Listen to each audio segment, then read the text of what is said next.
Okay friends, तो next question की ओर बढ़ते हुए illustration number 7. The details of monthly sale of mobile phones in 1000 units and its profit in lakh rupees for the last 6 months for a company making mobile phones are given below. अब यहां पे उन्होंने दिया है X is what number of mobile phone produced, sorry, it's sold, it is in 1000 and Y is what profit. ठीक है, क्या दिया है 3, 8, 12, 5, 7, 5 और यहां पे 6, 10, 15, 10, 9, 8. Find correlation coefficient between number of mobile phones sold and its profit. ठीक है फ्रेंड्स, ओके.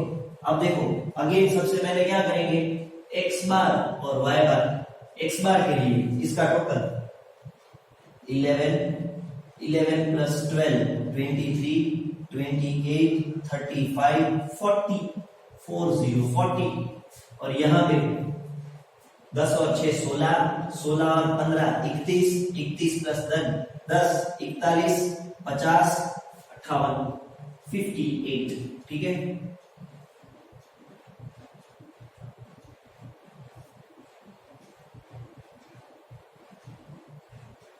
ठीक है.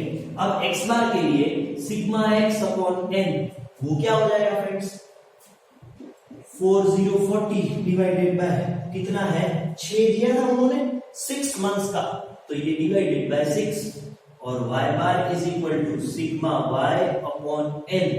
This is 58 by 6. अब देखो ये 6 6 36 कैरी 4 अगेन 0 आ जाएगा तो 6 6 6 6 कंटिन्यू रहेगा, तो ये 6.67 हो जाएगा 1000 मोबाइल फोन सोल्ड. ठीक है, यूनिट लिखना पड़ेगा ना, वो 1000 पे दिया है x का. ठीक है, और प्रॉफिट के लिए यहां पे 6 9 54 4 रहेगा 6 वापस 6 6 6 मतलब 6 7 आएगा और प्रॉफिट आपको दिया है इन लाख रुपीस, तो यहां पे आपको क्या करना पड़ेगा लाख रुपीस. अब देखो फ्रेंड्स, यहां पे ये दोनों चीज इंटीजर्स नहीं है और इंटीजर्स नहीं है तो हम x माइनस एक्स बार वाला फॉर्मूला अप्लाई करेंगे नहीं, क्योंकि उसमें कैलकुलेशन कॉम्प्लेक्स हो जाएगा पॉइंट के हिसाब से. ठीक है, तो हम यहां पे क्या करेंगे, सबसे अच्छा और कोरिलेशन का रामबाण जिसको बोलते हैं वो वाला फॉर्मूला जो आप किसी भी बड़े सम में अप्लाई कर लो, आपका आंसर 100% श्योर आएगा. ठीक है, सही आएगा. तो यहां पे r is equal to n sigma X Y minus sigma X into sigma Y divided by n sigma X square minus sigma X the whole square whole under root into n sigma y square minus sigma y the whole square whole under root. ठीक है friends, ये formula के जो है उसकी value के लिए मेरे को सबसे पहले n चाहिए. n तो उन्होंने दिया है, वो क्या है 6. सिग्मा एक्स वाई मतलब x और y का मल्टीप्लीकेशन 3 6 18 8 into 10 8 0 80 12 into 15 मतलब 180 5 into 10 50 9 into 7 63 8 into 5 40. इसका टोटल कर लेते हैं.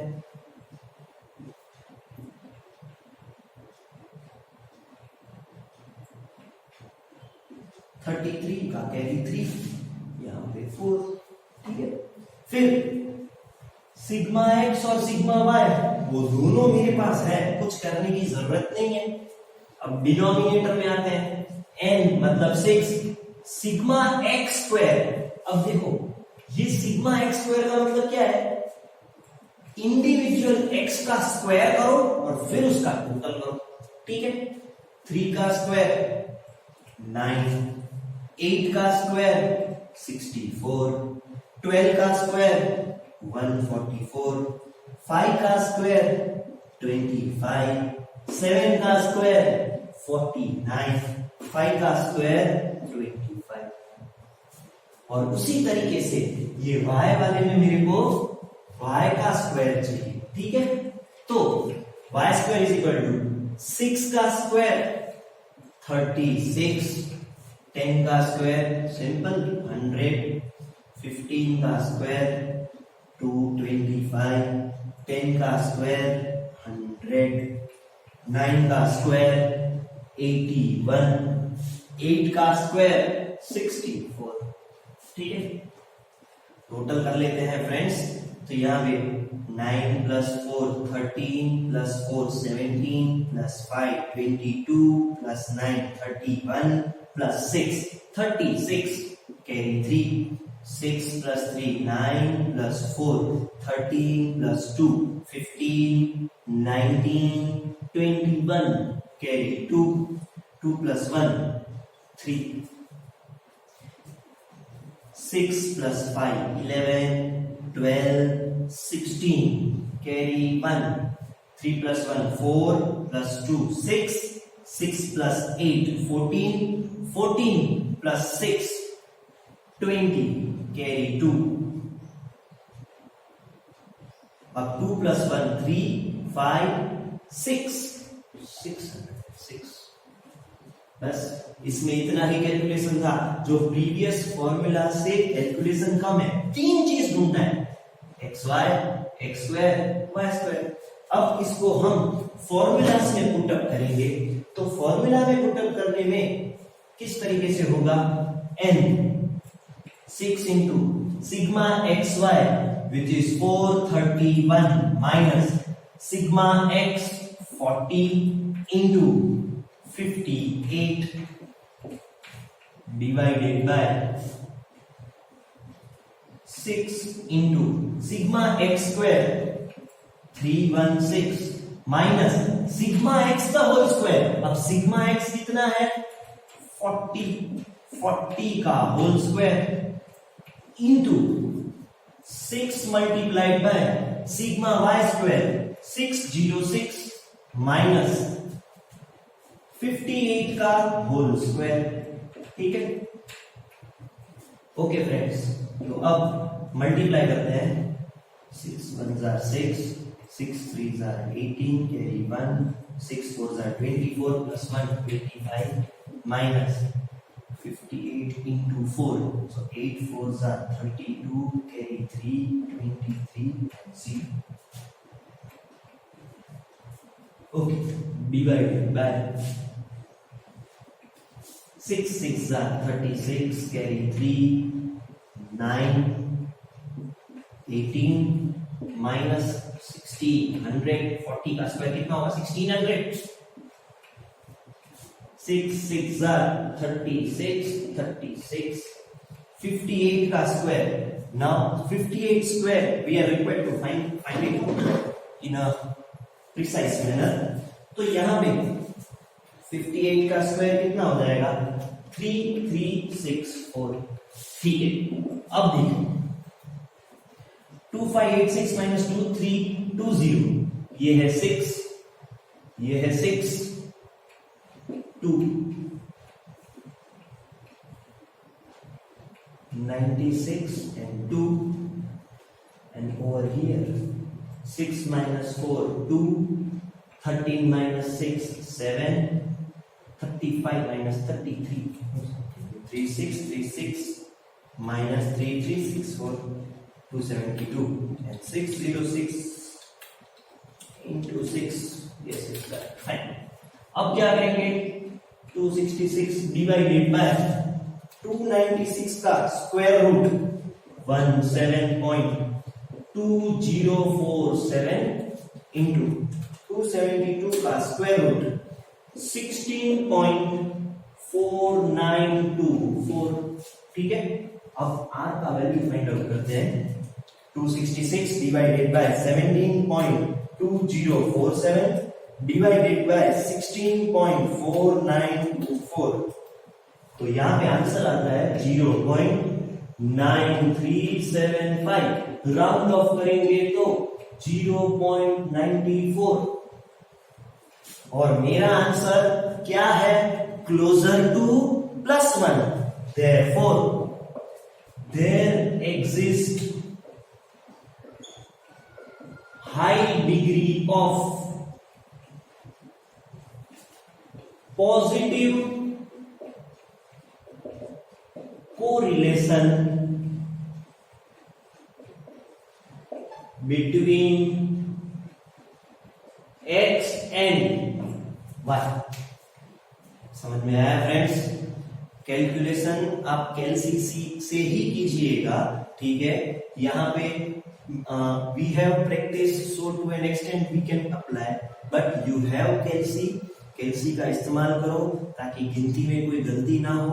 और ये क्वेश्चंस आपको ऐसे ही 5 मार्क का क्वेश्चन लास्ट सेक्शन में बोर्ड के पेपर में आता है। ओके फ्रेंड्स, तो ये एकदम सिंपल सी चीज है। क्वेश्चन बराबर लिखो और कैलकुलेशन सही करो तो आपका आंसर 100% सही आ जाएगा। बराबर है फ्रेंड्स? तो यहाँ पे हमने बड़े बड़े क्वेश्चंस जो होते हैं, जो 5-5 मार्क के पूछे जाते हैं, उसके हमने क्वेश्चंस किए, जिसमें हमने पहले 2 क्वेश्चन में वो x बार और y बार जब इंटीजर्स हो तो वो फॉर्मूला अप्लाई किया, और ये वाले क्वेश्चन में जब इंटीजर्स नहीं था तो ये फॉर्मूला, स्टैंडर्ड फॉर्मूला इसको मैं बोलूंगा, क्योंकि ये फॉर्मूला आप चाहे इंटीजर्स हो या ना हो अप्लाई करो, आपका आंसर यही आ जाएगा। और मैं हर वक्त स्टूडेंट को यही कहता हूं कि as far as possible if this values are not too much large, always go for this formula, because यहाँ पे आपको कैलकुलेशन बहुत ही कम करनी है। 3 चीज ढूंढनी है, इन दोनों का मल्टीप्लीकेशन, x का स्क्वायर, y का स्क्वायर, फॉर्मूला में डालो, आंसर वही आएगा। बराबर है फ्रेंड्स? ठीक है। तो यहाँ पे हमने जो भी टाइप के क्वेश्चंस किए हैं फ्रेंड्स, एक्सरसाइज 2.1 जो उसके अंदर 3 क्वेश्चंस आपको दिए हैं, उसमें वो लोग ने स्कैटर डायग्राम पूछा है, लेकिन मैं आपको ये बोलूंगा कि एक्सरसाइज 2.1 में आप स्कैटर डायग्राम का तो प्रैक्टिस कर ही लीजिए ताकि आपको नेचर ऑफ कोरिलेशन पता चले, लेकिन उसमें आप ये कार्ल पियर्सन का फॉर्मूला अप्लाई करके स्ट्रेंथ ऑफ कोरिलेशन भी ढूंढ लीजिए, means the value of R and interpret the same. बराबर है? और अब आप 2.1 और 2.2 दोनों एक्सरसाइज के सारे क्वेश्चंस आप अटेंड कर सकते हो, क्योंकि आपने जो फॉर्मूला से ये सम किए सेम टाइप ऑफ क्वेश्चंस आते हैं। याद रखना 2.1 में उन्होंने स्कैटर डायग्राम दिया है, ठीक है, स्कैटर डायग्राम पूछा है, लेकिन हम अपनी प्रैक्टिस के लिए कार्ल पियर्सन का फॉर्मूला अप्लाई करके वो हम आर का वैल्यू ढूंढेंगे। ठीक है? हाँ, स्कैटर डायग्राम का भी प्रैक्टिस करिएगा, वो नहीं करो ऐसा मत करना, because they are also asking a question in which you are required to draw a scatter diagram and you are required to draw on simple normal paper. उसके लिए आपको अलग ग्राफ या कुछ दिया जाएगा नहीं। बराबर है फ्रेंड्स? ठीक है, तो ये देख लीजिएगा, एकदम आसान सा टॉपिक है, एकदम सिंपल सा टॉपिक है। अगर आपने ध्यान करके कैलकुलेशन भी कर दी तो आपका आंसर एकदम सही आ जाएगा। ठीक है, तो मिलते हैं फ्रेंड्स अगले लेक्चर में वापस लीनियर कोरिलेशन के फर्दर प्रैक्टिकल्स क्वेश्चन के साथ। बराबर है?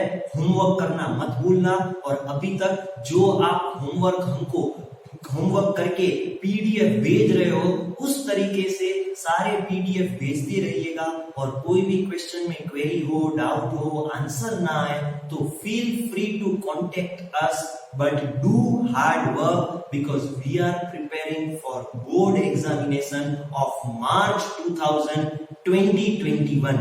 मतलब 2021 की मार्च की एग्जाम का प्रिपरेशन हम अभी से कर रहे हैं। ठीक है friends, thank you very much. This is CA Ojas Mehta.